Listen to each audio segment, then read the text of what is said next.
yan yung ano ko, ano? Broma.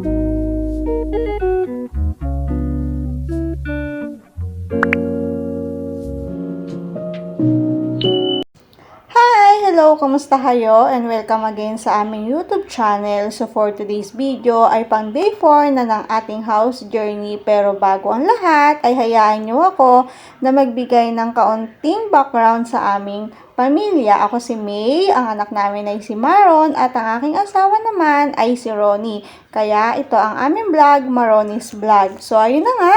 Hindi ko na patatagalin pa. Medyo matagal-tagal na din yung aming pagsasama ng aking asawa at unti-unti ay naabot na namin yung aming mga pangarap. So, bago ako makapag-abroad ay meron na kaming bahay. Ito na talaga yung bahay namin at inunti-unti lang namin ang pagpapaayos. Nung wala pa ako sa abroad ay napapaayos naman namin siya. Kaya lang, medyo mabagal kasi syempre, hindi ganun kalakihan yung kita sa Pilipinas.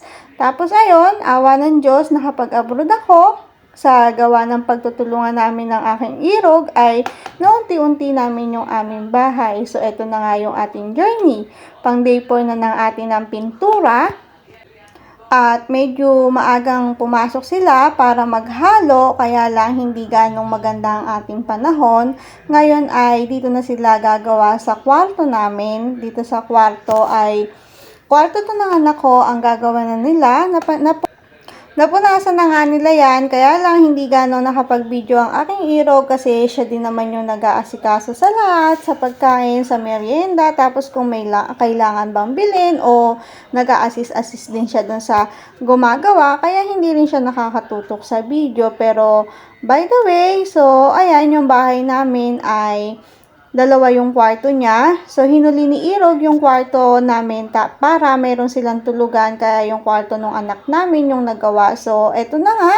Yung ginagawa nila ay yung pinakasala na napunasan na nila ng first coat. Hindi ko alam at hindi ko din talaga naiintindihan yung lahat ng ginagawa nila. Pero sabi ay masilya ang tawag dyan sa unang coat na pinapahid nila, kuya na nagpipintura. So, ito ay hindi pakyaw. Araw lang yung pinagawa namin kasi hindi naman iba yung gumagawa. Saka, hindi rin namin alam kung hanggang kailan yung aabutin ng aming budget. Kaya nga sabi ko nung una ay dahan-dahan lang, unti-unti lang yung aming pagpapagawa. So, kung saan lang aabot yung aming budget ay hanggang doon na lang muna. Tapos, ayun, may stop na. Nung nang lunch na ay ito na yung nagawa nila. Napunasan na nila lahat. Nung umaga ay yung sa side ng bintana ay hindi pa ganon kaganda. Tapos yung sa kwarto ng anak namin, pati itong sa gilid na to ay may kulay yellow pa nung umaga. Kaya nung hapon ay ito na yung kinalabasan niya. Ito naman sa kwarto ng anak namin ay tinigilan na rin nila kasi nga malamig, hindi ganong natutuyo yun dun sa may side na pader na to. Yung may bakat na yon ay malamig daw, kaya in-stop na lang muna nila. Pero ayan, natapos na rin nilang pahira ng unang punas. So, bukas sana ay hindi maulan para maituloy na nila kasi nga pag umuulan daw ay mabagal matuyo yung pintura. So, ayan, pang day 4 na tayo ng ating house journey. Sana ay isamahin nyo ako hanggang sa dulo ng ating house journey. Paunti-unti, padahan-dahan ay matutupad din natin at maabot din natin yung ating mga pangarap. So, eto na nga yung labas na nagawa nila. Noong una ay hindi ganyan. Syempre, unti-unti lang yung paggawa.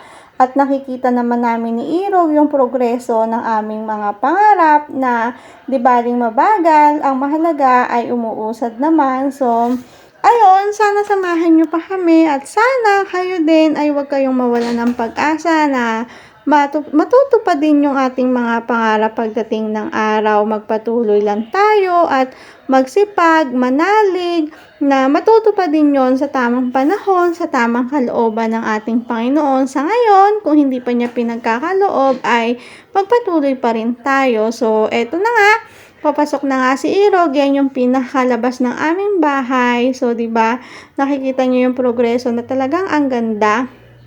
Maiiwan na lang yun dun sa kwarto namin. Tapos bukas, ang pagpapatuloy nila ay itong kisame, yung pinaka-kisame na niya, yung pupunasan. So, hopefully ay makayari na tayo para matapos na ang ating munting tahanan. So, ang laki na ng pinagbabago niya, ang laki ng iginaganda niya. Kitang-kita talaga namin yung mga pinagbabago niya. So, wala kasing video ng before and after kasi nga, busy nga din si Iro kaya hindi na rin siya gano'ng nakapag-video ng before and after. Pero, talagang kitang-kita namin yung ganda niya. So, ayun, hindi ko na to gano'ng patatagalin pa.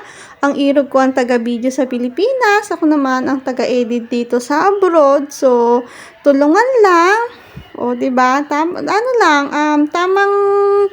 tulungan lang mag-asawa. Damayan lang. Tulungan para partner. Para sa lahat ng tagumpay at sakripisyo, paghihirap, magkasama. O, diba? So, ayun lang.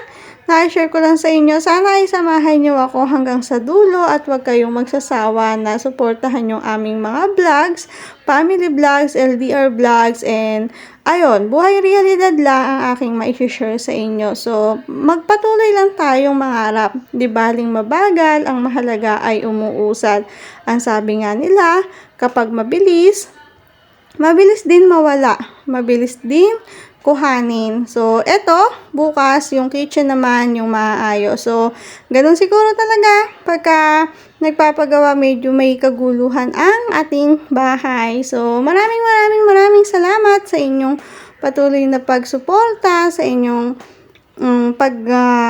panonood ng aming mga vlog. Sana ay samahan nyo kami dito sa aming pag-YouTube hanggang sa huli. So, ayun lamang po. Maraming salamat. Manalig lang tayo na ipagkakaloob din ng Panginoon yung mga pangarap natin sa kanyang tamang panahon, sa kanyang kalooban ay mangyayari ang lahat ng ating mga pinapangarap. Maraming salamat po. Thank you for watching. Bye!